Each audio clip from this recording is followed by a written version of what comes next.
welcome to Trek Table, your Sunday weekly podcast holding Trek space for Black, Indigenous, Brown, women of color, queer or otherwise, and your allies. Hi, I'm your host, Alison De La. Hi, I'm your co-host, Claudia. Hi, I'm your co-host, Marie. Hi, I'm your co-host, Maya. Hi, I'm your co-host and ally, Arthur. We're so excited for you to join us today for episode 2 of the Trek Table, recorded in front of our live digital audience on outpost13.org and twitch.tv/outpost13 for our friends in the chat.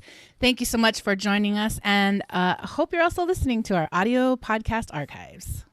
Our opening track for this episode is titled Chicana Skies by the band Quetzal off of their album Quetzal. You'll be hearing several tracks by Quetzal throughout this episode of Trek Table.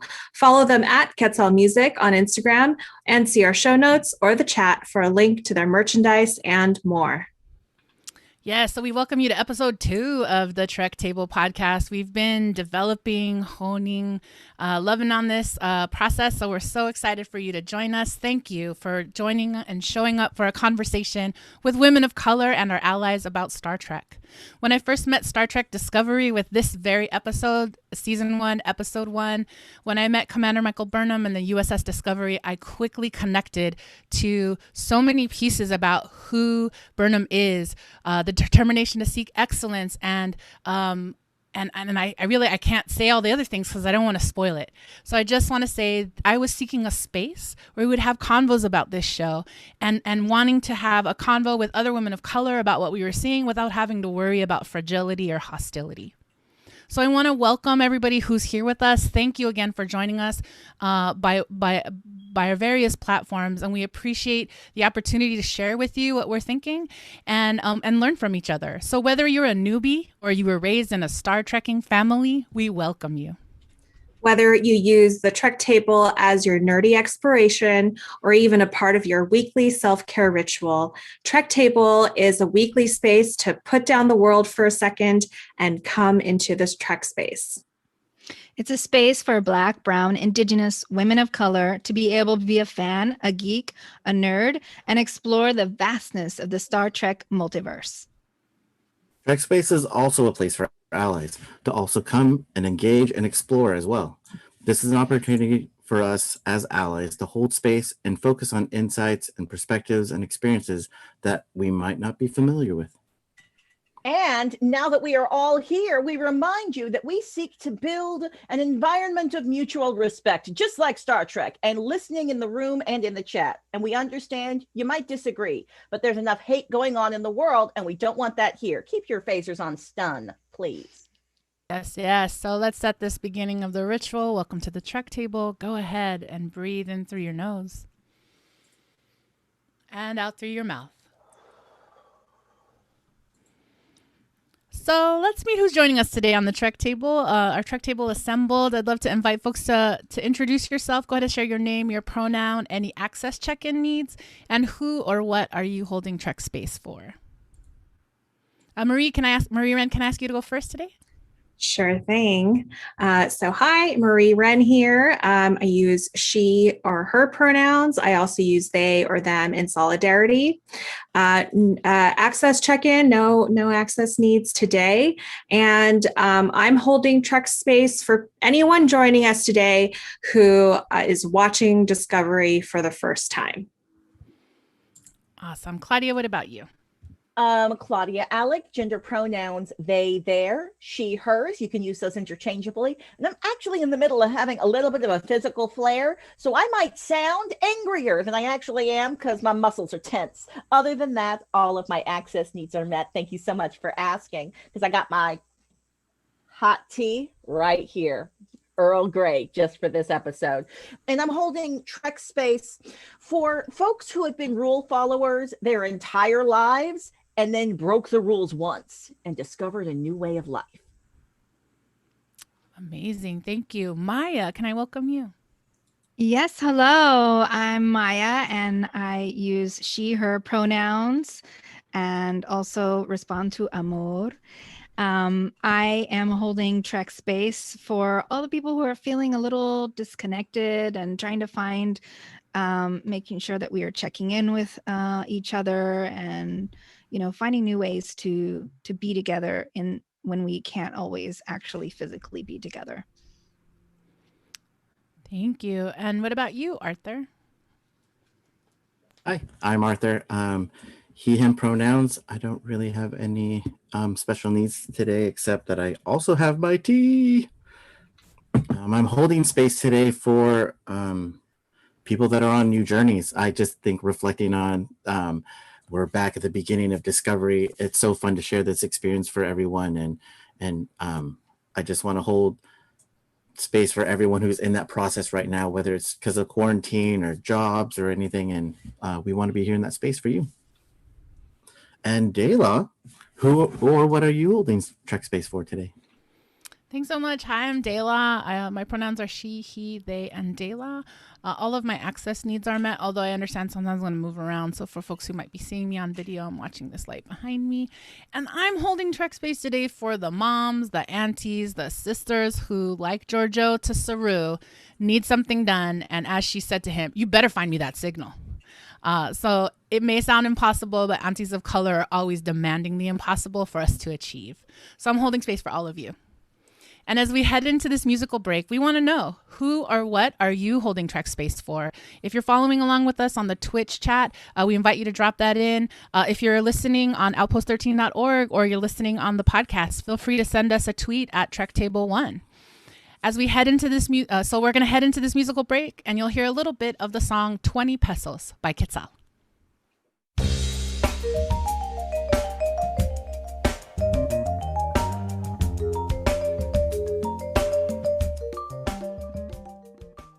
All right, we're going to jump into today's episode, Trek Table Episodes 2, as we explore Star Trek Discovery Season 1, Episode 1, The Vulcan Hello.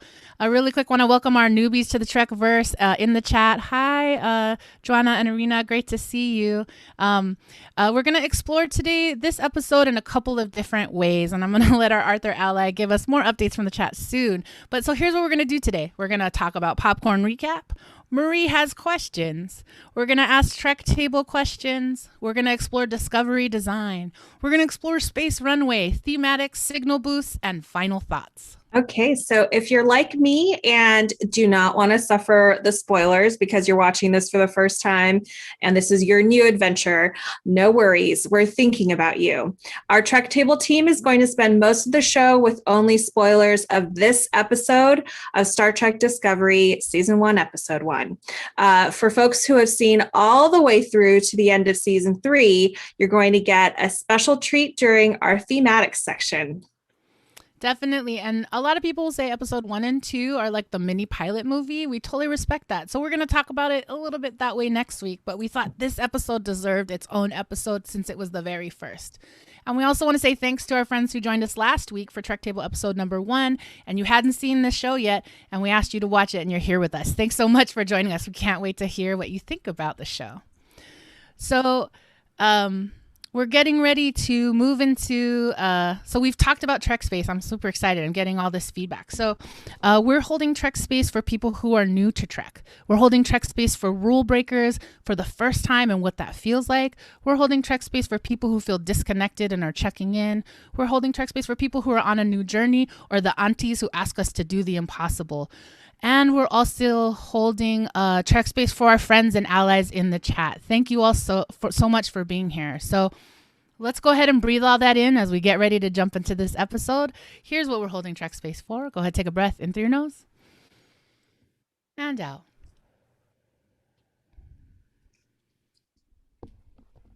Well, and now we get to go into our Trek Table questions that were posed to our Trek Table assembled here and voice and video, and those participating in Twitch TV/Outpost13 chat. So here is our first Trek Table question. If this is a brand new Trek to you, what confused you the most?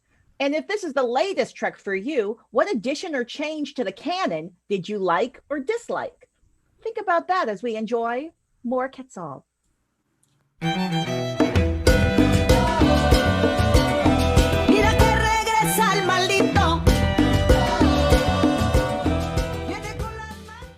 And that was a sampling of Hollenbeck Gonzo by the band Quetzal, our theme song today for Trek Table Questions. So again, question number 1, if this is a brand new Trek to you, what confused you the most? And if this is the latest Trek for you, what addition or change to canon did you like or dislike? Maya, how about you? Well, I always have difficulty keeping up with their Trek speak. So just at the very first, we're hearing Klingons speak in their own language, and also the relationship. I'm trying to figure out what is the relationship between Giorgio and Burnham, and how smart they are and what their background is. So that's just what I'm often thinking about. And luckily now we get to watch these shows multiple times so that I can actually figure out some of the Trekkie language. So that's always something I'm thinking about as someone who loves language. Well, Marie, you're a newbie as well, although less of a newbie now that you've seen season 3. What was this like for you? This was really interesting. I would say, to answer the question, I was really confused by the Klingons. And I know we have space to talk about the Klingons later in the show, but yeah, I'm like, what's going on? Why do they look like this? And so all of those Klingon questions. Arthur, how about you? I'm just going to echo the same thing. For me, I'm just so confused about Klingons. Like, what is going on? Do we have to change it again? Why is this happening? I had the exact same reaction as an old school Trek lover. I was like, who are these aliens? And then I figured out they were Klingons. Dela, you're an old school Trek lover like myself. What do you think? I am. I will acknowledge that I recognize the Klingonness. I think I discovered I jumped into the show in a very improv kind of way with a yes and kind of attitude, like, yes, and I'm here for it all. And I will say that anti-colonialism speech by Takuvma in the very beginning of the show, I was here for it. And that is our Trek Table Questions number 1. And now we transition to Popcorn Recap.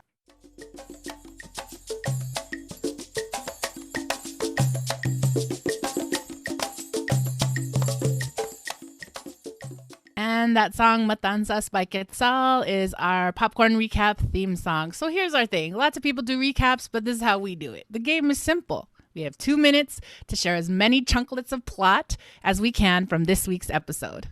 So yes, we will talk about Star Trek Discovery, Season 1, Episode 1, written by Brian Fuller and Akiva Goldsman, directed by David Seamell. Yes, and we think this game is funny because Marie is a newbie, Arthur can't remember names, Claudia was raised in a Trek household, and I get into the minutia. So in 2 minutes, is it possible? We hope so. So Brandon, please set 2 minutes on the timer. We will do Episode 1 in 2 minutes on the clock. Can we get it done? Incoming transmission. Okay, so we start on the Klingon ship, and as Dela said earlier, that they're talking about decolonization and that they will destroy the people who say we come in peace. And then we meet Burnham and Captain Giorgio. They're on a planet for some reason. They're fixing a drought with a secret bomb or something, so they don't violate the Prime Directive. And then we head back to the Shenzhou, and they got a communique that a communication sub relay is down. So they have to go to this system that has 2 binary stars, and they can't go to closer to the relay because there's radiation and it's far. And the Klingon Malcolm X, he's lighting the beacon, and all the other 24 houses come to the beacon. The torchbearer goes out, and then we meet Burnham in a spacesuit with a thruster pack, and there's an accident between her and the Klingon, and Vogue is a white Klingon, and where's his loyalties and burning his wrists, and So, so then Burnham doesn't come back in time. So she is has radiation, and then no one else knows that it's Klingons, and she wakes up and is like, "It's Klingons. We have to we have to do something." And so then she calls up her stepdad, Sarek, who's actually Spock's dad. So what's going on with that? He's her adopted dad. And he gives her some advice about the Klingon Hello, which is just like smacking folks in the face with your weapons. And then a Klingon warbird decloaks off of the Shenzhou, and then Giorgio's trying to broker a peace, but they're not trying to have it. So she calls the Europa and Admiral Bennington.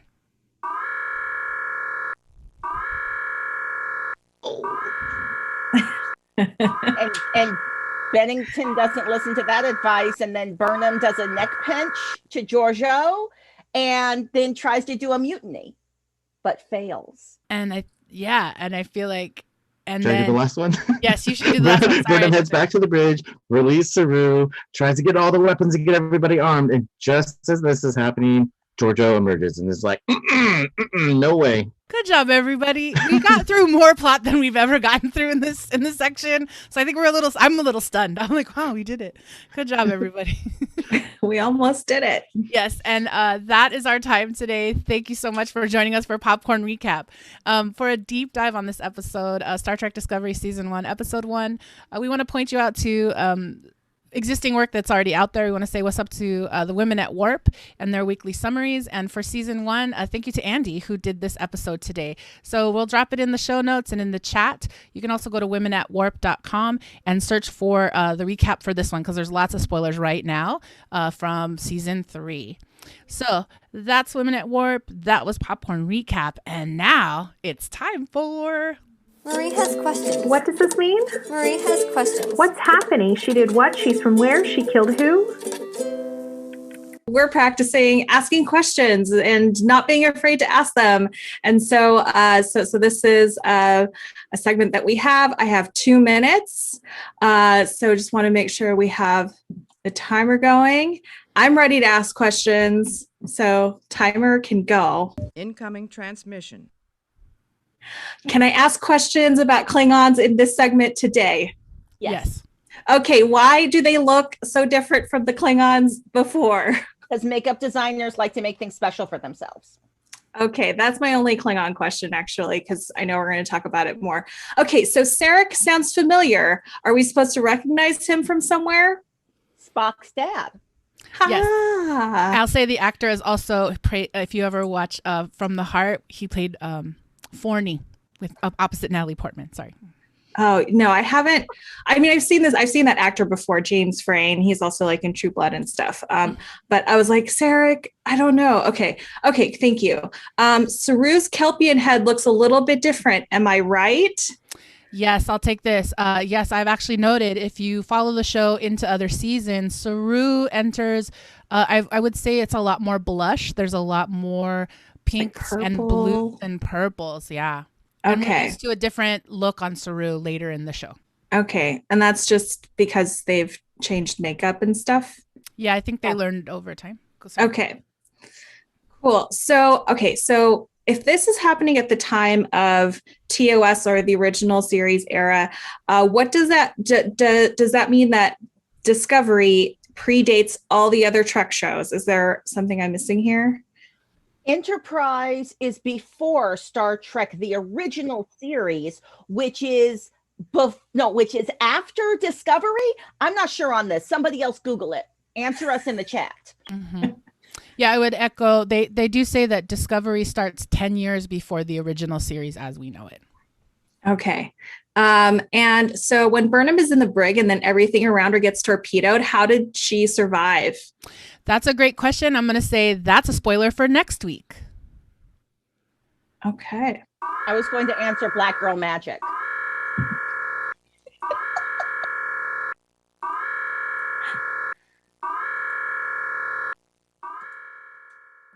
Okay, that's our time. Thank you. And I apologize for that last one. I did watch ahead, so I can't remember what happened in this episode and what happened in the next episode. So thank you. So that was Marie Has Questions.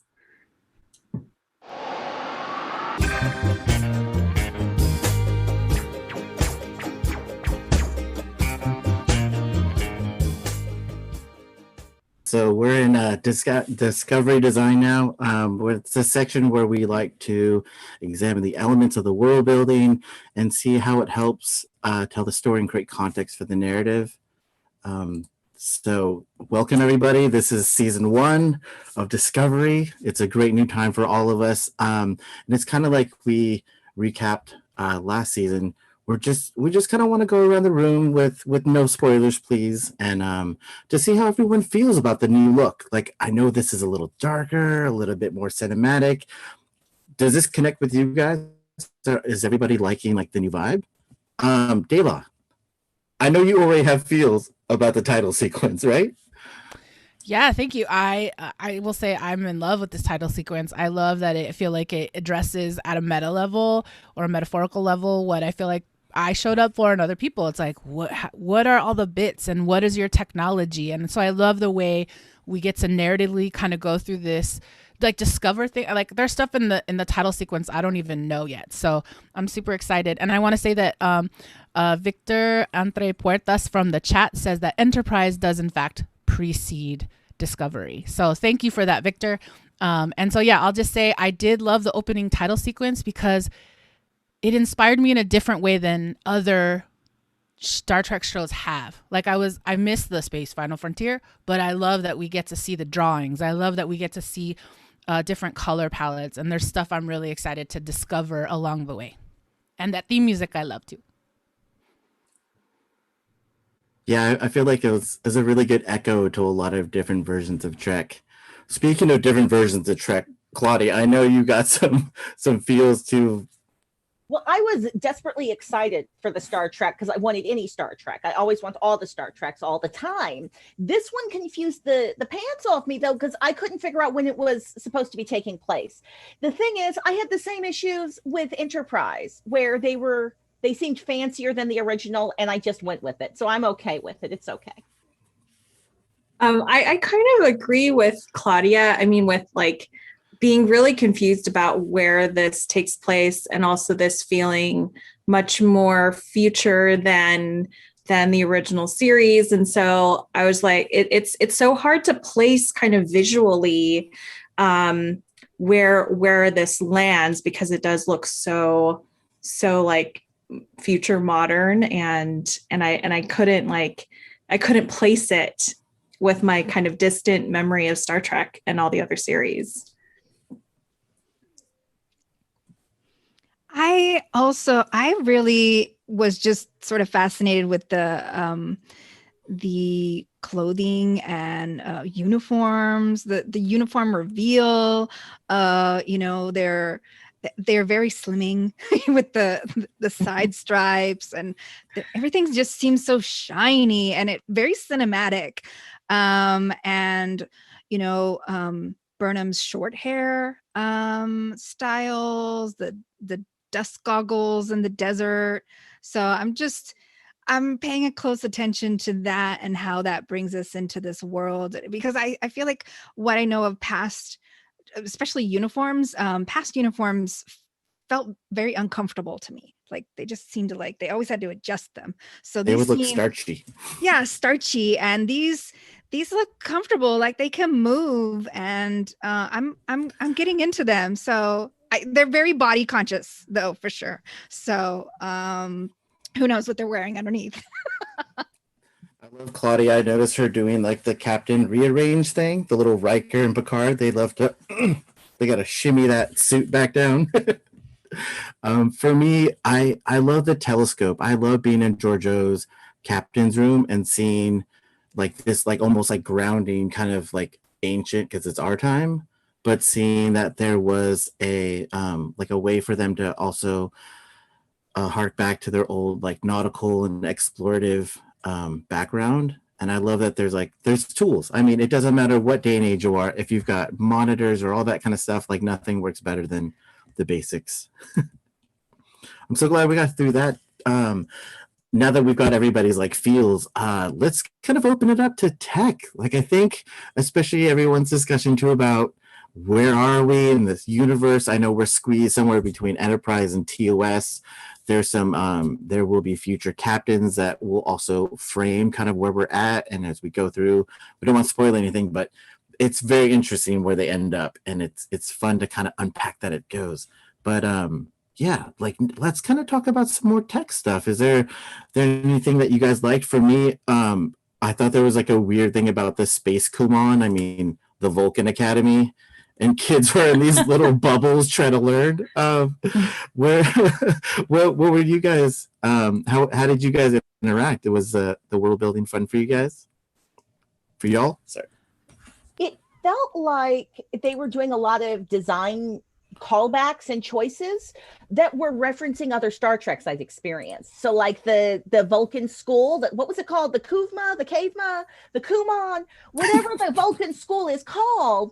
It reminded me of the Vulcan school from the Kelvin timeline films, right? But then when they were on that planet trying to save folks in those cute robes, I was like, that was giving me old school Star Trek movie vibes. Like that's the outfit you wear when you're visiting Vulcan. So I feel like they were on purpose doing some design moves to remind us of Star Treks we've loved throughout time. Mm-hmm.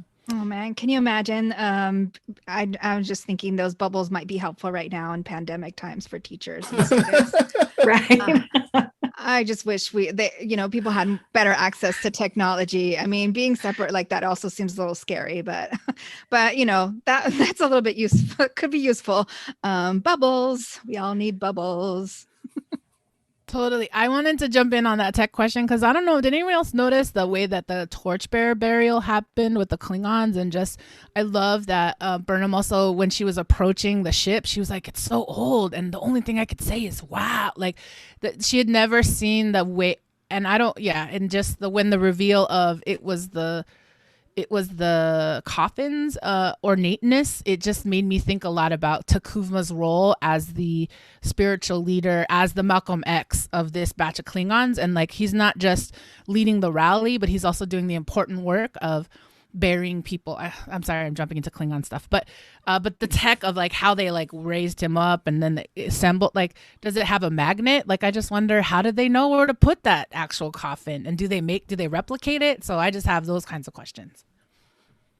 Oh yeah, I'm super trying to ask those questions too. The thing that tripped me out about with that too, the torchbearer, there's a lot of speak about light and torchbearing, the light of Kalis, but I've never seen a bunch of fires on a ship.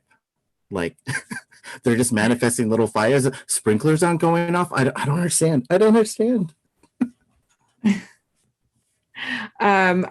going to say, I thought it was kind of funny how we can still block calls in the future. So the Klingons just not responding to the hails and blocking calls from the Federation.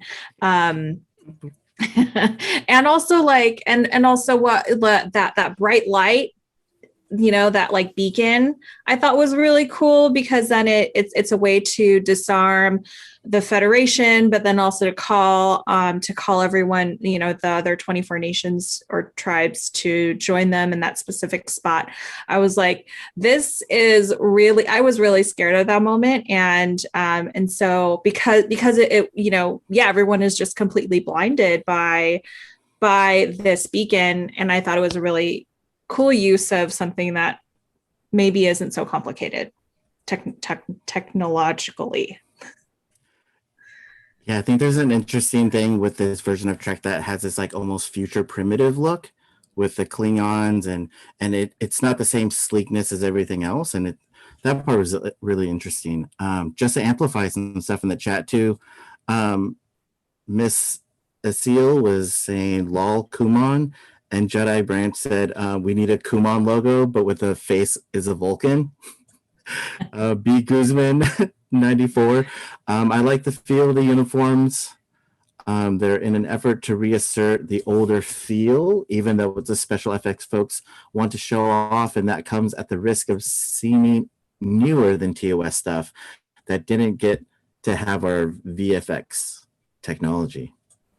I'm love the doing a chat. bunch of arm movements that are indicating that I agree so hard with the idea that artists want to show off their fancy ability to make things look nice. And that's why it looks like it's maybe a little more futuristic than the thing that was designed in the 60s. Mm-hmm. I mean, can you imagine being able to work on Star Trek? It just seems like it seems like they shoot and then it almost takes a year to put everything together. So they're dealing with so much of previous fans' desires, needs, complaints, everything, and also people who must be fans themselves working on this show and wanting to play, right? So for sure. Yeah, and I just want to hold up the name of the costume designer, Gersha Phillips. I was listening to I have the captions whenever I watch, and they skipped her name. So CBS All Access, I want to give you the note that the audio captioning did not say Gersha Phillips' name. Amazing work. I'm so in love with, I know we're all having there's a lot of different feels, but I just give her and her team props because I'm so excited about this world she builds for us in now. Yeah, I just want to amplify too. I loved her too, and as we get through, you'll be able to see in Ready Room episodes later on, like the work that she's been able to provide. And I love that they have, especially women of color, behind the scenes, like really making these costumes, because there's been a lot of weird masculine male gaze things when it comes to the costumes, and it's really amazing that we have a woman of color in the right place, like making these choices for our characters. Thanks everyone. That's our time for Discovery Design for this week. And we'll see you guys on the next one. Yes, and as we head into our musical break, we're going to be introducing Trek Table question number 2, because Vulcan school looks very hard. If you could be raised by an alien race, which one would you want to be raised by and why?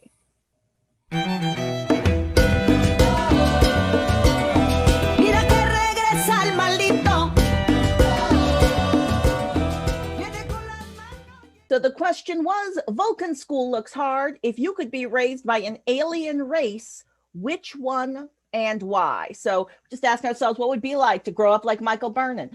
Marie, Maya, I'm going to start with you. Maya, where would you? I mean, okay, I know I'm veering off a little bit, but is this the point where I reveal that as a kid, I believed when I went to bed at night, I went to my home planet where I was the queen? So I'm probably, there's more that tells you a lot about myself. Maybe. I mean, I remember having dreams of, going in a spaceship to this planet. I might even be able to tell you the name at some point, but I think that'd be revealing too much. But I do think the spaceship kind of looked like the egg from Mork and Mindy, if anybody remembers what that is. So yeah, that's not Star Trek, but I've always imagined being a part of that. I was an alien myself. So here we are. Marie, if you were raised by an alien race, which one would you choose to be raised by? This answer is based off of previous Klingon depictions that I know, but I would choose the Klingons because I do want to learn Shakespeare in its original Klingon, and I think that I would go to a Klingon Shakespeare conservatory. Yes. So that is my selection. Very logical for those of us who have seen all the Star Treks. It's a thing. Klingons are into Shakespeare for some reason. I don't know how they got a hold of the text, but they must teach it in the schools. Yes. Arthur, how about you? I think when I was growing up, I felt like I was already being raised in an alien planet. I went to Chinese school as a kid, learned like traditional Chinese brush painting, like how to fold dumplings and wrap egg rolls and count on the abacus. And I remember putting like centipedes in my Chinese herbs with my doctor when I was a kid. I got poked with endless needles and the Chinese cupping thing on your back, and then I went to a Chinese Buddhist monastery and found out I was the alien, and everybody else is like, this is common for everybody else too. But all seriousness, back to your question, I would love to go to Ryza.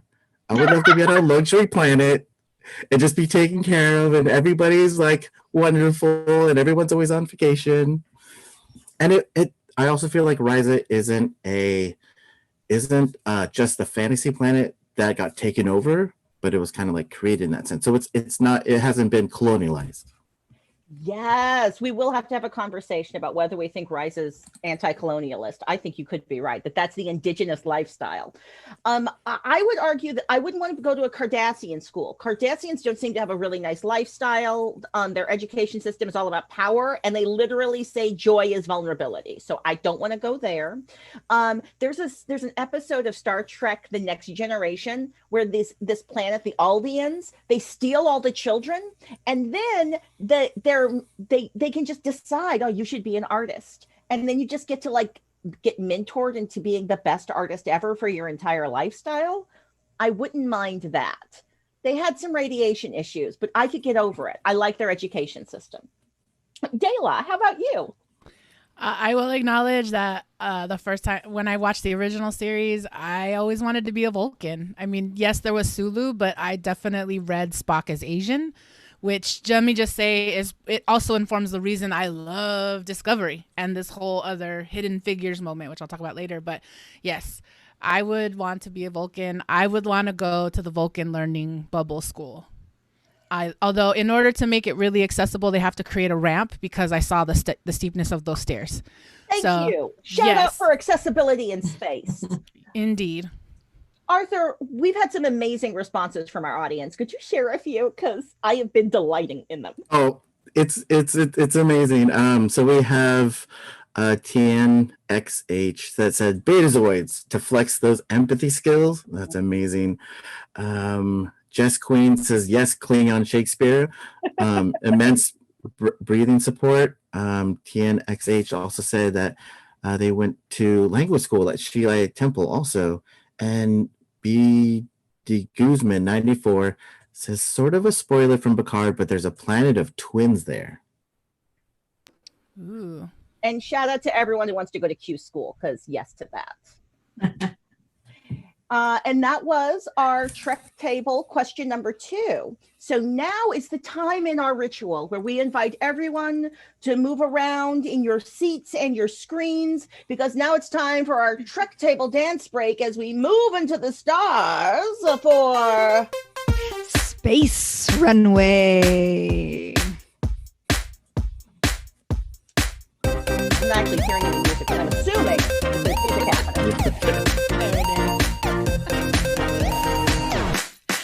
Some eye-catching looks from function to fashion in the 32nd century. Space Runway. Welcome. This week we're doing some highlights from this season, or this first episode. We have nine looks because I like to change it up. Sometimes 10, 9, maybe 7. The first one is House of Klingon. Ooh. Number 9, House of Klingon. Bring your Klingon dictionary to meet these bony Baroque silhouettes, opulent, brilliant gold, and Victorian high collars. It doesn't look like you can move in them, but they are ready to battle in their styles. Number 8, Desert Goggles. Here we are, our first away mission. That's right, Chorizo, my sidekick here. We're meeting these 2 women, scientist and her captain, marching through the desert, creating crop circle-like Trek emblem in the sand since the communicator doesn't work. The replicators read the climate right with these vital desert goggles, and they really pop because of that white grayish head wrap and their individually matching beige hoodie, long robe coats. Number 7, Golden Flip Phone. Yes, did Star Trek invent the flip phone? Giorgio drops that original series throwback communicator. Gold communicator pulls open together with the whole desert behind them, plus that goggles ensemble. It tells us you're here to blend in and not violate General Order Number 1. Burnham's on the squad to help this pre-warp civilization survive, and now it's time to call for the ride. Number 6, Sarek Though. Whether he's rocking the schoolgirl, the schoolmaster / foster dad, you're my ward kind of vibes, as we see a little schoolgirl Michael, or when he's introducing her to Captain Georgiou for the first time, Sarek has got some severe angles and high collars. In the Vulcan classroom, he's rocking deep blues, that high stiff collar and brown turtleneck / mini pleated brown skirt and strong shoulders. Or maybe you want Sarek in that maroon ensemble that he hologrammed in with. Can we just say, Sarek, though, we did not expect you to come in with that kind of fashion. Number 5, red Vulcan Hello robes. Michael Burnham arrives for her literal Vulcan Hello, rocking the full bowl cut with the bangs because Vulcans go to the same barber, apparently. Her ensemble is a rich red robe with cape. The front of the robe is almost the logical opposite of cleavage, as the vest completes in a triangle detail and pops against a white long sleeve mock turtleneck, because Star Trek loves a good mock turtleneck. Number 4, the smartly dressed young scholar. School's a breeze in this structured scholarly suit with a high neck collar, sturdy shoulders, and stitchless seams. Angles and lines emphasize the linear schoolgirl life. Yes to that haircut. And the angled sideburn bangs, fierce angularity, indeed in a bubble. Number 3, space underwear. Ever wonder if what Starfleet wears under there, does this go under your uniform, your spacesuit, or are these plain white wrapped tube top and matching bottoms special medical chonies you wear when your DNA is unspooling? Number 2's Team Starfleet. What do we think of these sleek navy blue jumpsuits? For real, though. Accessorizing with the gold for command, silver for science, and bronze for operations. Stripes on the shoulders make them look like engineer bikers in outer space. And so far, only a tease of what look like white bottom sneaker boots. Total comfort. Vroom, vroom. And number 1, the space thruster. Here goes Michael Burnham. Living my life like it's golden. Living my life like it's golden, golden. Nods to Jill Scott. In this spacesuit. And then she even has like space wedges. And then you get that thruster pack. And you get your own little gold skull cap. Come on, Burnham. Fly by. Fly by. And that's it for Space Runway this week. Fashion, form, and function in the future.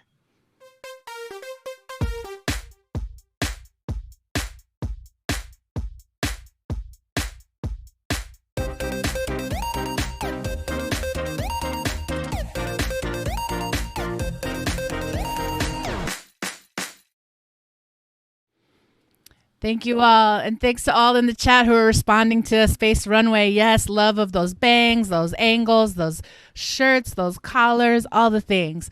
We're so glad. So as we get into, we're in the back half of this show. We're so excited to dig into some of the thematics around this episode, Vulcan Hello. And as we kind of journey through the show, I wanted to invite us to kind of think about it in 3 big buckets. I'd love us to focus on Michael Burnham since she's our lead and we're learning about her. Obviously, we've touched in on some of the Klingon conversation, and I'd love to just double back to that and make sure we got all the things we needed. And then last but not least, as I mentioned in one of our posts, like we're also going to talk about leadership. And I think there's some really amazing, interesting opportunities for that Discovery is offering us to think about leadership. So I want to start with Michael Burnham. And I'm going to say, I know that I love her.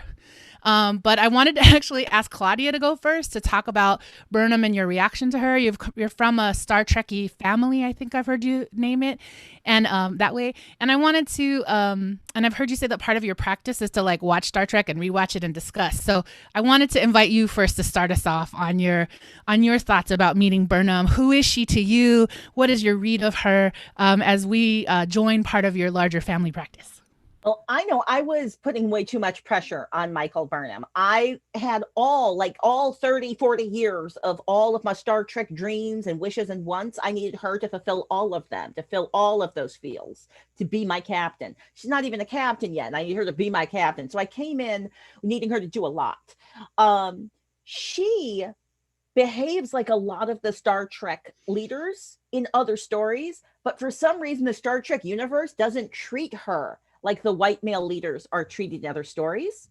I thought to myself, it feels like Georgiou is practicing a different kind of leadership, the kind of leadership that I think might have helped the Enterprise get into less troubles in those TOS days.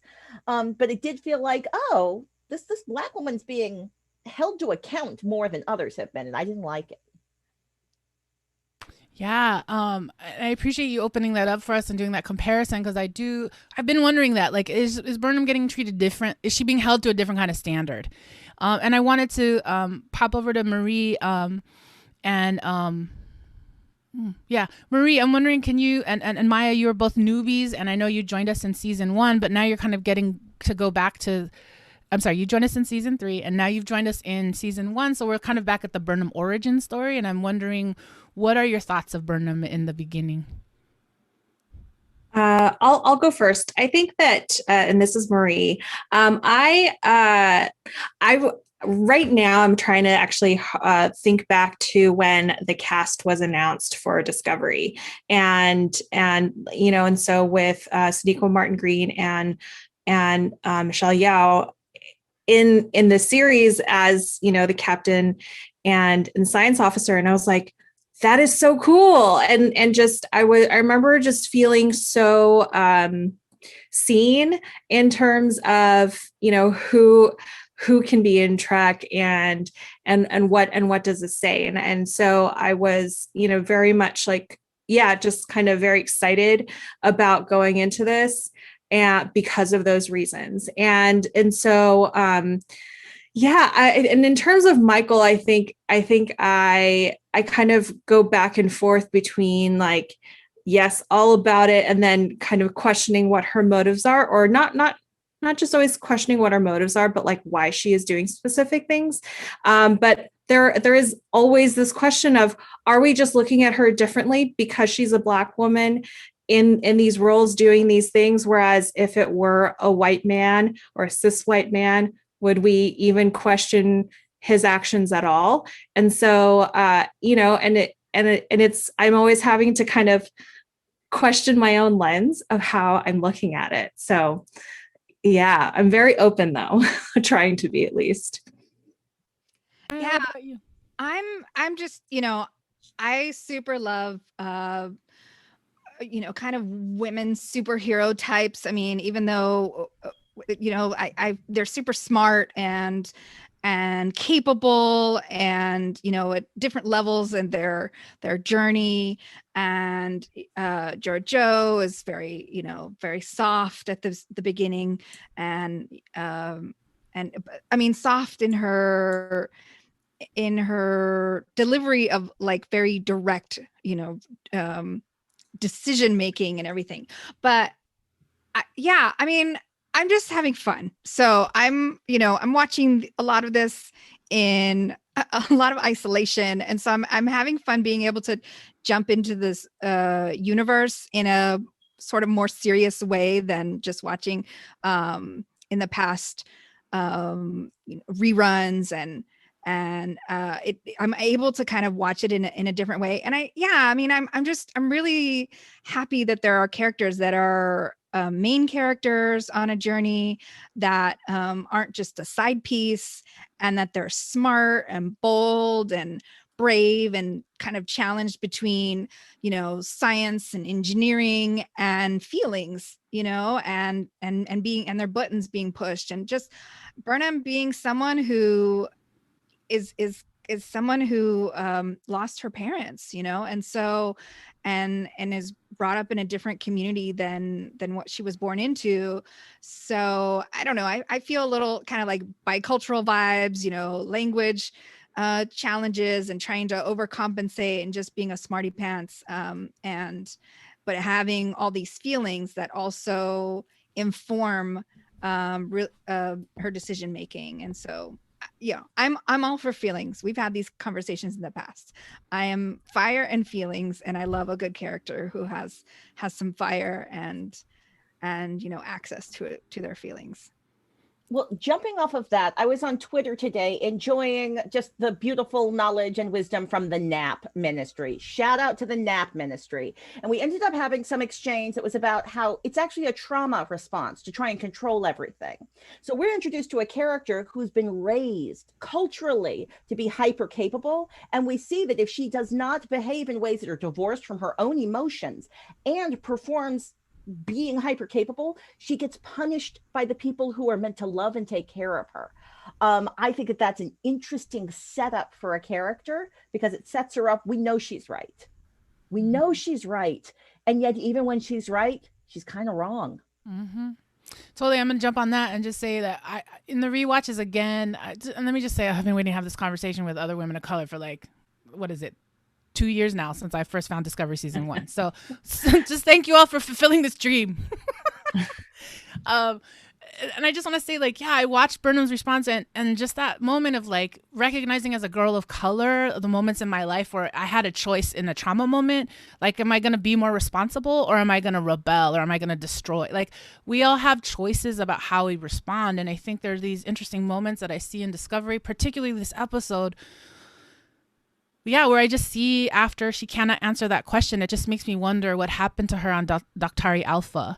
And they don't say it, but that's what I assume based on what's happening. And so it just makes me think about what if she already survived? And then her response, like you're saying, Claudia, is to show Sarek, like, I can do it. I can do it.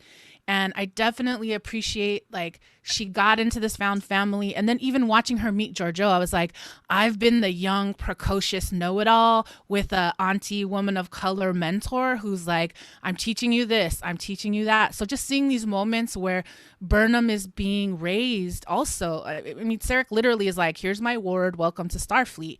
And so just interesting dynamic of watching her emerge and come into her own and try to use what she knows in order to process what is happening. And I'll just say, like, I love her opening officer's log, because I just appreciate the way she's always trying to ask questions and solve problems. And she has that moment of like, and she just has so many moments of that. So I just want to appreciate the ways in which we're seeing her lead, we're seeing her deal with all these expectations. And then we're seeing her struggle with what she thinks is the right thing. So I want to appreciate all that. Can I jump in and just say Yes. that makes me think that idea of being hyper capable. I've known people who are super smart, have all the right answers, but in working in collaboration with other people, you know, these are the dynamics that are going to come up. So some of them are people that are resistant to new ideas or to it coming from a certain body or in a certain body, but also, you know, everybody, like when you're working in collaboration, this is the messiness of collaboration. This is, you know, you may know how to do things, but if you're just gonna want to do things on your own, that's one thing. But if you want to work in a team, this is what it takes. Like you have to be able to convince people and challenge people. And some people are on a slower journey or are moving from different, you know, fields of knowledge. And so to me, that collaboration, that's what real leadership is too, a part of that growth and figuring out how to communicate within this structure that often dismisses, you know, people of color and women and queer folks and disabled folks, etc., etc. And I want to use that as a bridge to kind of open up this conversation, just to say audio-wise, yes, you've heard Marie, Claudia, Maya, and myself talking. Now we want to expand this circle and invite Arthur, our ally, into this conversation. And Table, I'm just going to say, let's pick up on this moment and let's jump to the leadership conversation since we're here. And just this idea of like when we collaborate with people and what we need to learn from them. I'd love to talk a little bit about what we're seeing with Burnham, Georgiou, Saru, even getting to see Detmer and Connor on the bridge, watching her at helm and Connor on the op station. I'm just curious, what are your responses to the show and the leadership we're seeing and this team? Well, this is Marie. I'll say that I really appreciated seeing Georgiou Model calling in when when she called Burnham to the ready room and was like, you do not do this, just kind of like, we can't spar verbally in front of the whole crew. And so just to kind of see that in the future, and that can, that we can still do that, and that there is space for that, especially in something that is so structured as Starfleet and the Federation, that it was just really nice to be able to see that moment, because she did need to be called in, especially when it comes to how to run and lead a ship. Other folks' response to Georgia to the leadership that we're seeing in this episode. I'd say I definitely really appreciate it a lot too. Just getting to experience the modeling of a woman and power, and especially as an Asian American male too, to see myself reflected in a captain, and to know how many strong and amazing women that have been in my life. It's just so. It's about time. And it was really awesome to see that. I love this, especially because there's, we talked about there's an episode 1 and 2, and just seeing that in such a little amount of time, they're able to show you so much of that relationship with these moments of eye contact, like the acknowledgements. Burnham being able to say something concisely and directly to her. She thinks about it, execute. Like, the trust is built there, the relationship, it's really amazing. I love that so much. Upon rewatch, I did notice that when they're on the planet, Giorgio and Michael knows where she's going. Giorgio's like, you're lost, you don't know what you're doing, and she's right. And I took note of that and decided this is the authors telling me Michael's always right. Yes, I was a little annoyed. It was interesting that Michael knew she was right, and when she knew she was right, she could get George. She knew down to the minute when that storm was going to hit based on the meticulous calculations she'd already done.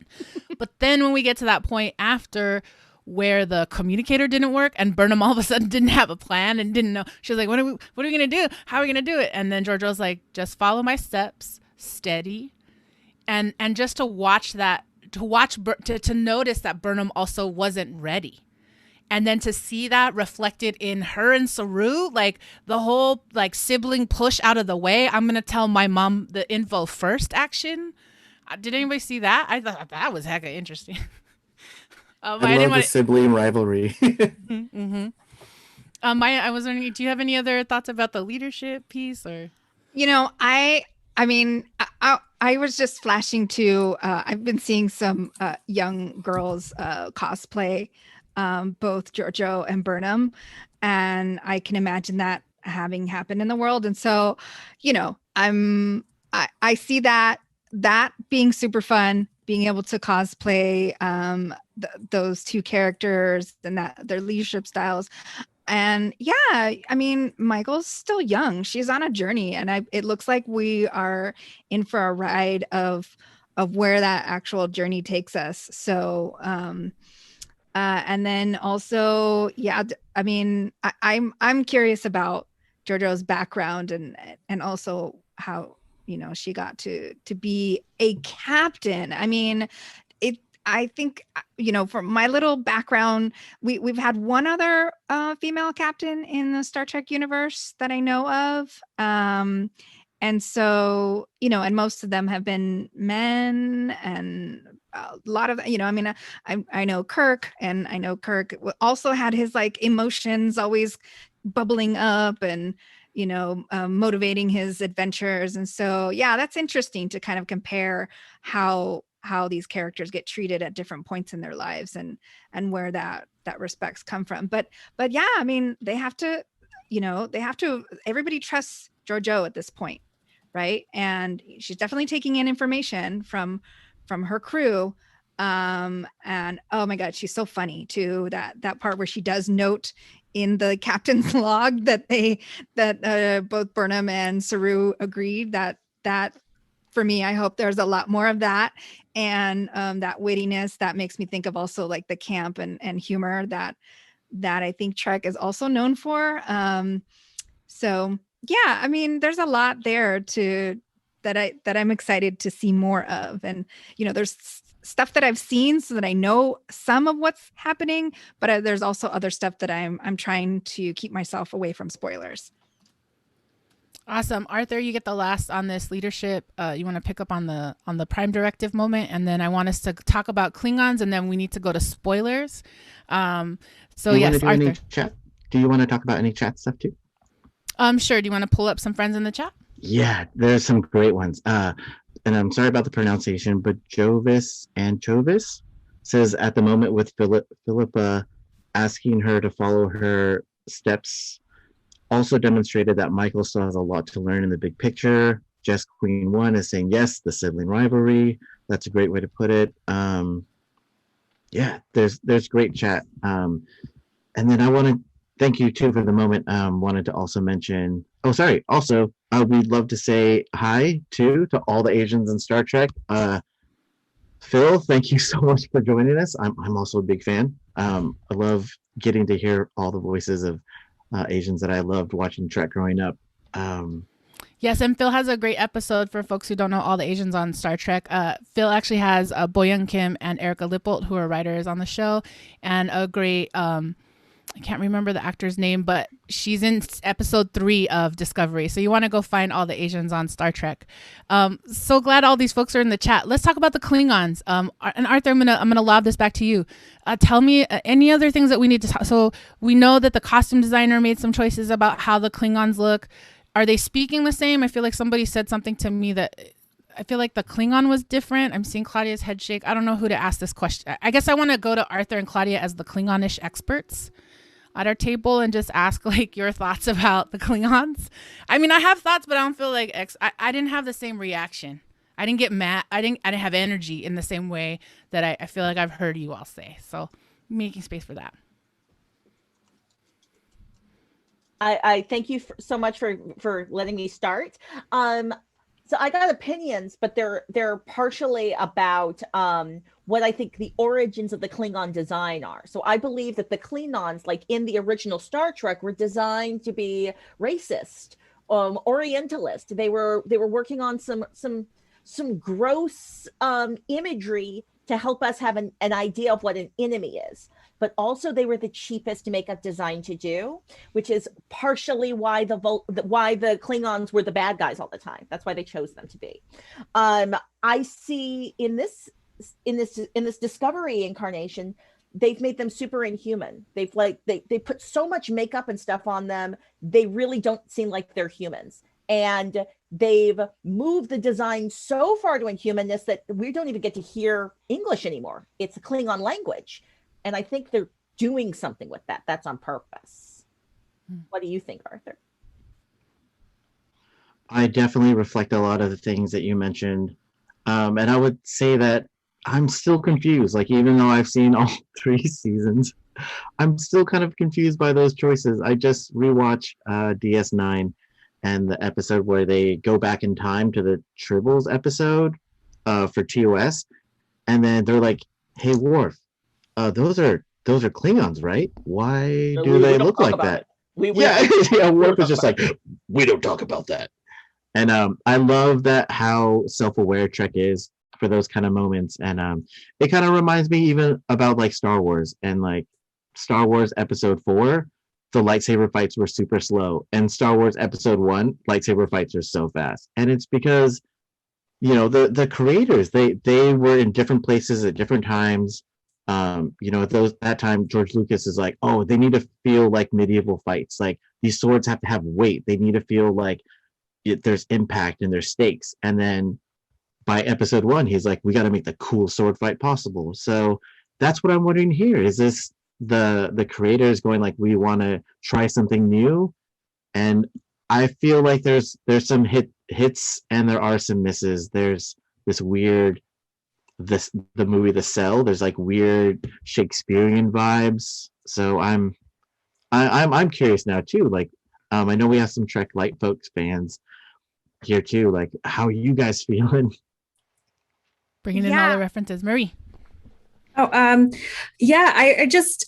think just kind of like visually looking at these Klingons and the darker makeup and the no hair, the kind of like future primitive costuming, it just, I feel like it's saying things that I'm like, what are you trying to say about darker skinned beings? And I am very scared, also like the albino Klingon, like what, I'm like, what is this? And what are they trying to say with the albino Klingon kind of like stepping forward? Yes, Claudia with the T. Like seriously, I'm really questioning what exactly they're saying visually, and like we all, and to acknowledge that Klingons in the past is based and like started with blackface, like, and then to kind of do that even more is sending, I think, like the wrong message to me in terms of what it's like, the way I'm receiving it. I'm like, I don't like this. So yeah. It's wild though, because I mean, Klingons are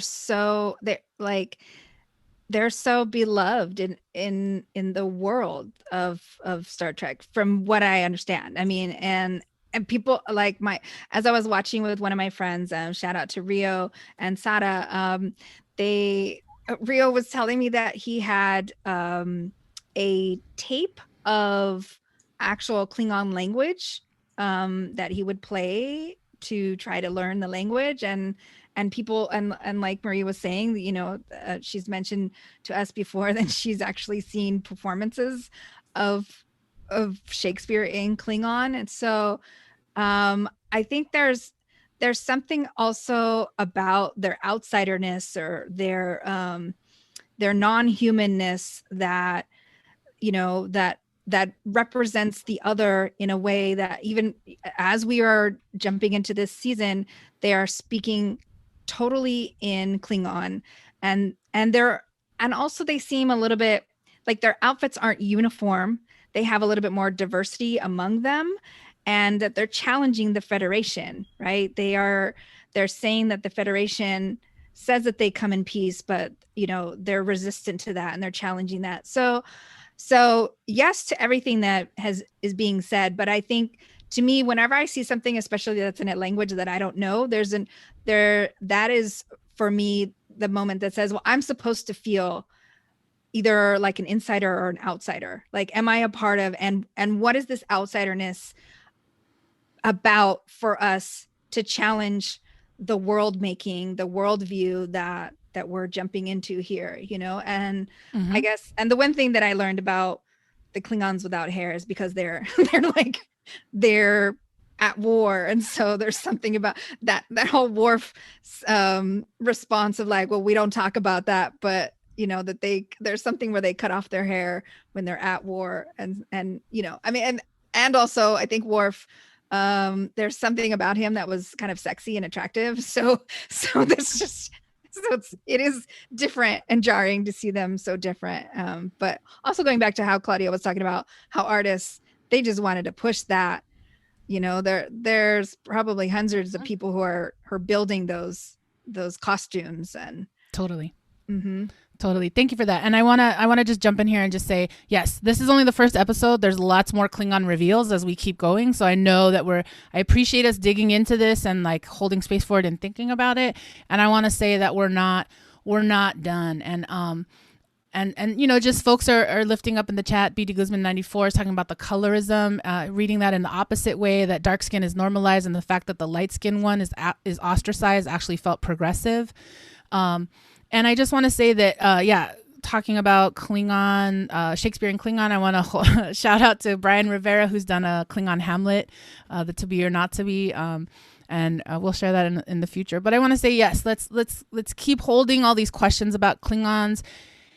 And I guess the last thing I want to say is, I know that they did not look like the Klingons I was used to, but the minute that show started in Klingon, and I had to read the subtitles, I loved it, because I was like, this is not my dad's Trek.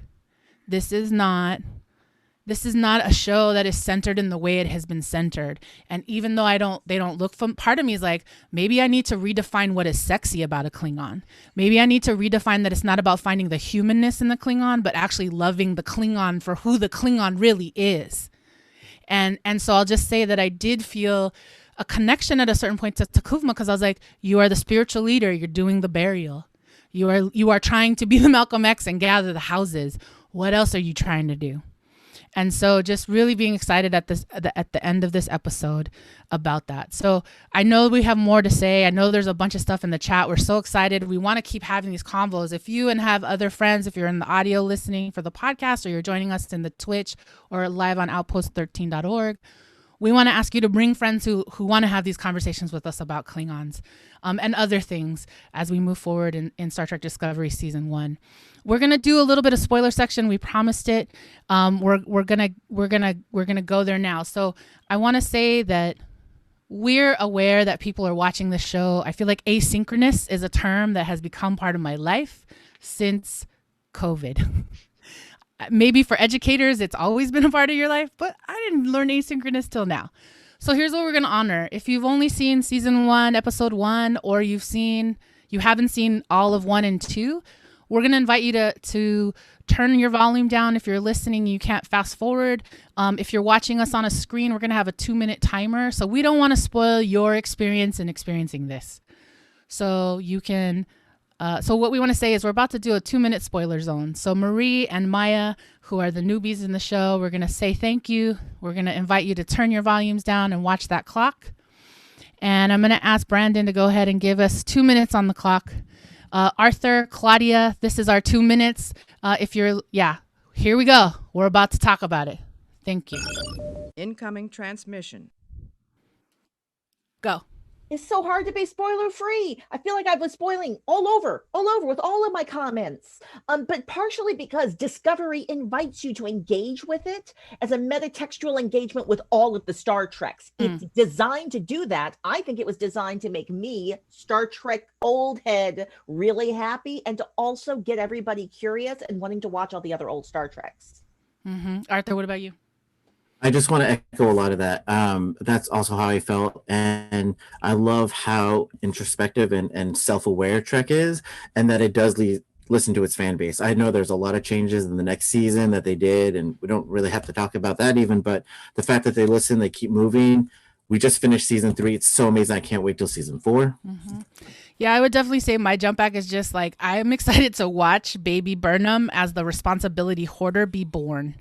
And in this episode, I'm already starting to track all the moments that Claudia, like you said, people in her life come to her and say, I need you to solve this problem. And then they have all their little reactions about it, and they thrust all this stuff on her, and then they get mad at her. So I think for me, it is about this moment of watching her arc, and then I can't wait to meet Stamets because I'm watching his stuff too. But last thing I want to say is this Giorgio, Captain Giorgio, I just felt like this was the one beautiful egg we got of what their relationship really was before next episode. But this is another weird thing. I don't know if they planned it to be like this, but they created a story that rewards rewatches. And maybe they designed it because they recognize that Star Trek audience members like to watch it over and over again. So you get to watch it with one narrative, and then you come back, it has a different narrative. Play layer, definitely. I like this. I appreciate that. I believe that. They created this show because of the rewatch. And I'm not mad at all the other sci-fi franchise nods because we all know they imitated Trek.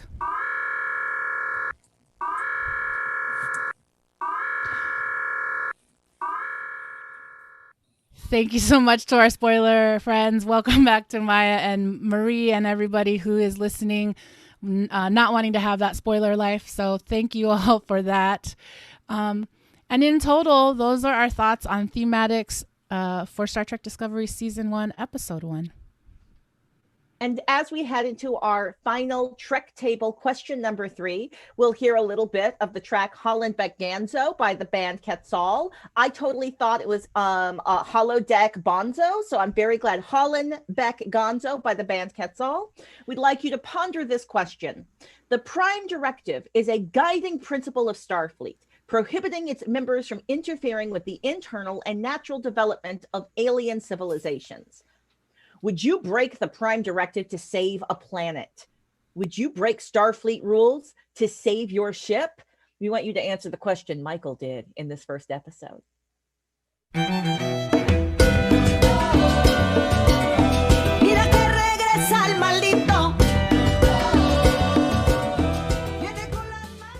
Trek table question number 3. Would you break the Prime Directive to save a planet?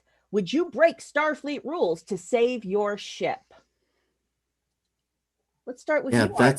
That's a great question. I'd love to say that little wink wink. That's a great Kobayashi Maru for those Trek heavy folks out there. For me, this is at the heart of what Trek is. I'd say that it's always a tough decision, and it is called a Prime Directive because it is a directive. It's not a rule. And I feel like it's always the captain's discretion at that time. And that's why I love watching Trek, because every episode you get to see all these different ways that people would handle things based on what the context is. And yeah. Yeah, I like knowing what the rules are to break them, or how to break them. I once was given one of those tests. I don't know, it had to do with like turning about learning disabilities and and different things like that. And one of the questions asked if you would be willing to steal, if you were hungry or things like that. So it turns out that I absolutely would break rules if I felt like it was the right thing to do. I feel like people do that all the time. And those are the people that I respect a lot because, I'm just learning what this Prime Directive is, and that you're saying that it's not a hard and fast rule, and it's a way of living. It also makes me think of do no harm, right? But yeah, that's how I like to live: is do no harm.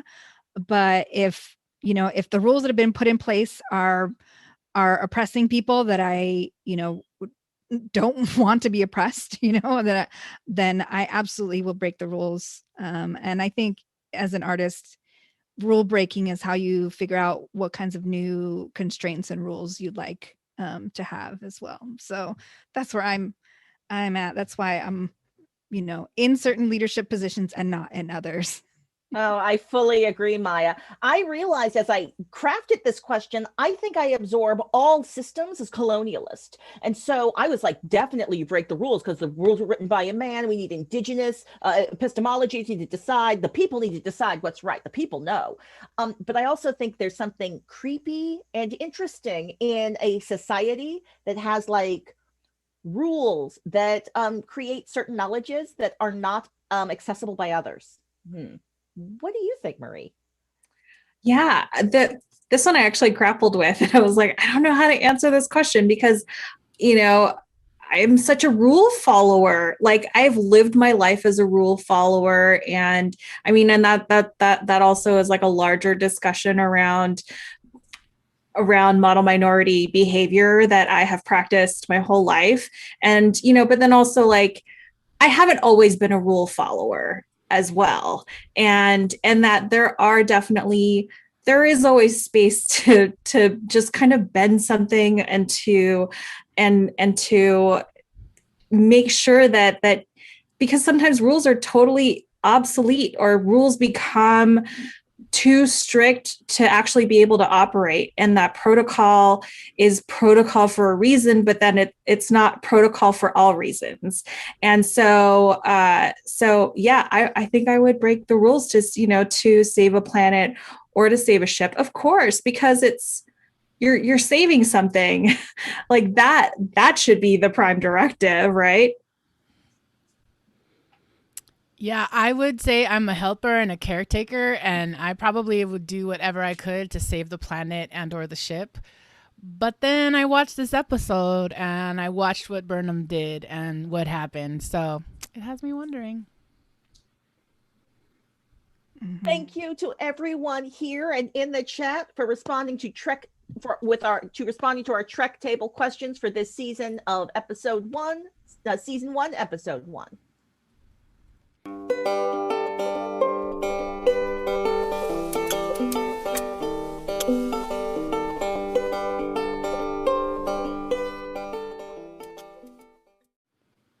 I got so excited I jumped in front of that sound cue.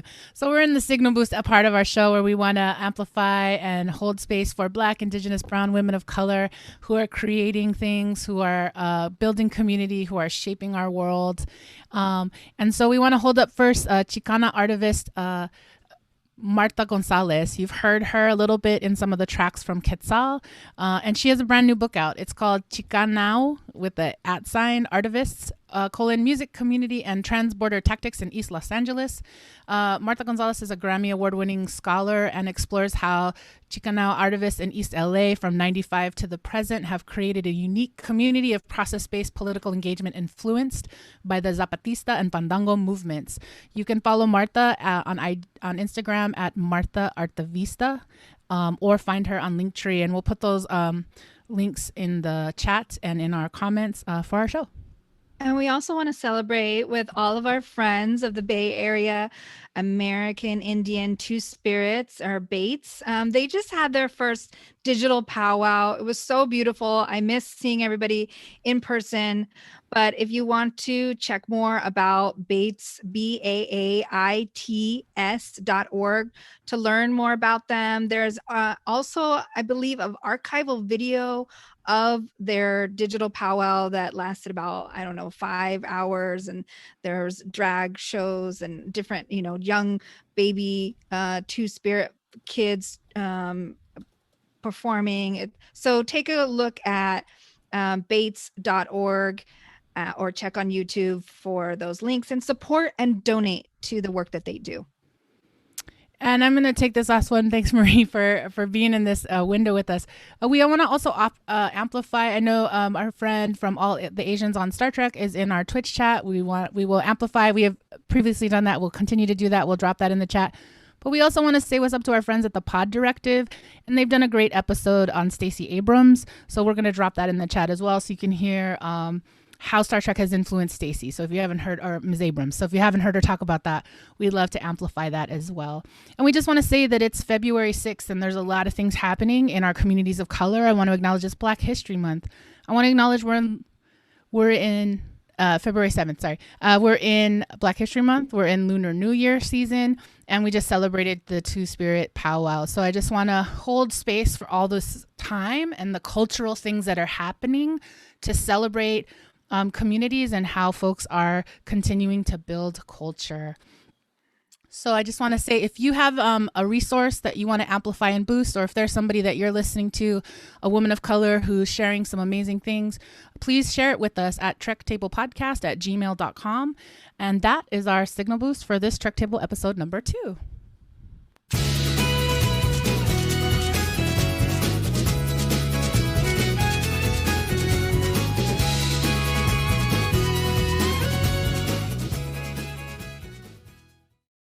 All right, so we're at the end of the show where we have final thoughts. I want to thank everybody who has joined us as we come into these final thoughts. I'm going to invite Arthur, our ally, to go first.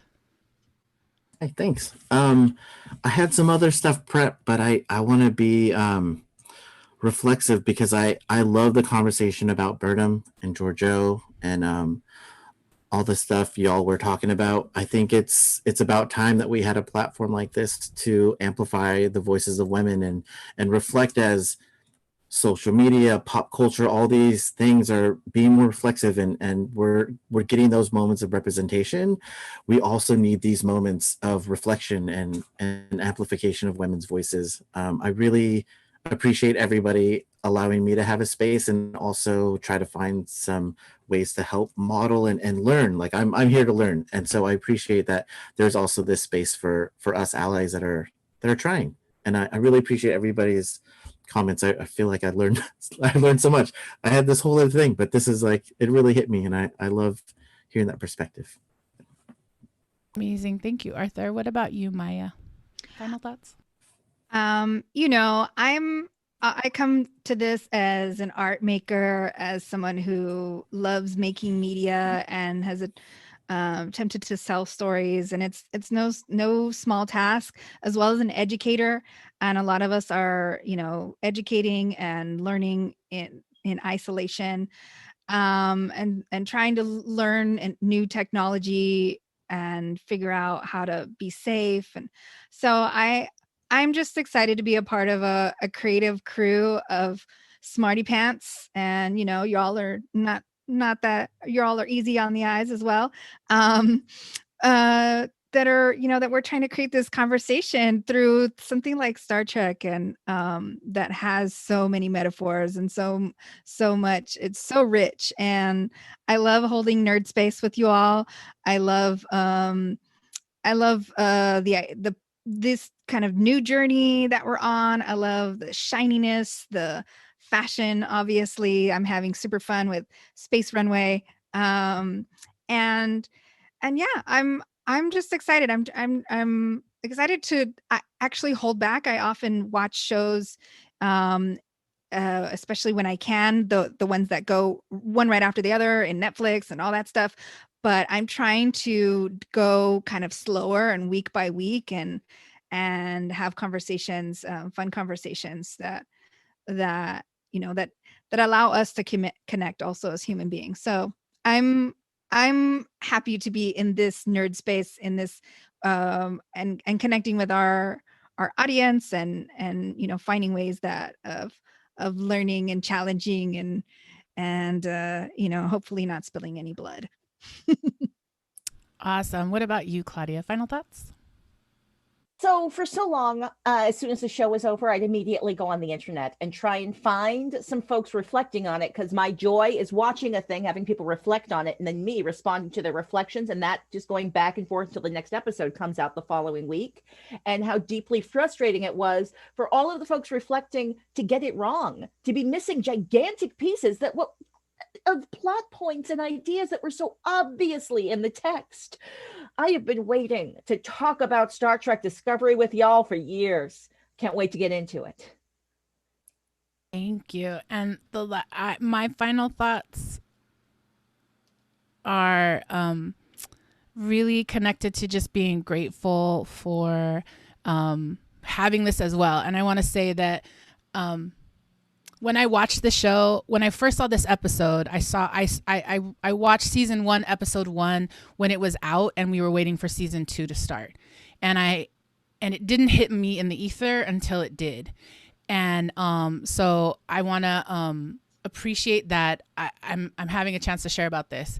And Marie, we will come to you, and you will be our last thought for the day. Sorry. So I guess all I want to say is that when I saw this and I saw Sarek appear in the text in the show, I said, oh, it's like Hidden Figures.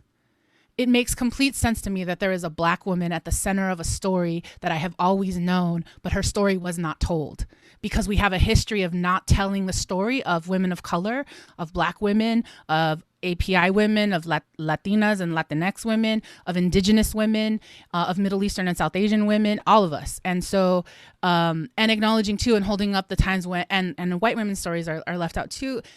But for me, it was this moment of like, I don't trip about this messing with canon, because canon always left us out.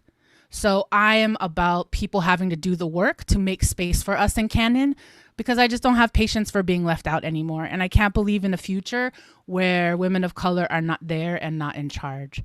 So I realized I jumped the line. I got super excited. And that's my final thought about the show. Marie, may I ask you to wrap us up? Final thoughts?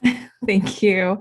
And I thought it would be because you're really excited to say what's on your brain, Dela. So yeah, I would say that I am really looking forward to continuing this conversation, continuing to talk Discovery, and getting to hear from everyone's wonderful and beautiful perspectives on this.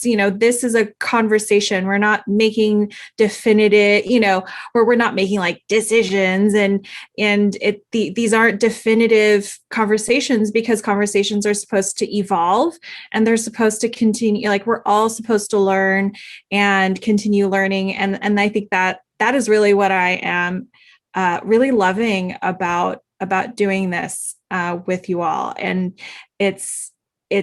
I'm so excited. I'm so excited to see what happens in the coming weeks and months. Yes, yes. So we want to say just one last time, thank you, Star Trek Discovery. We're here for your voyage, and we will talk about you again next week. And thank you all for joining us for Trek Table. Please sign up for our mailing list at trektablepodcast.com, and we'll enter you in an opportunity to win a Trek Table t-shirt. Like our show and want to support us, become a Patreon member for exclusive content, merchandise, and behind the Trek Table conversations. And hey, Dela, is this it? Will this be archived?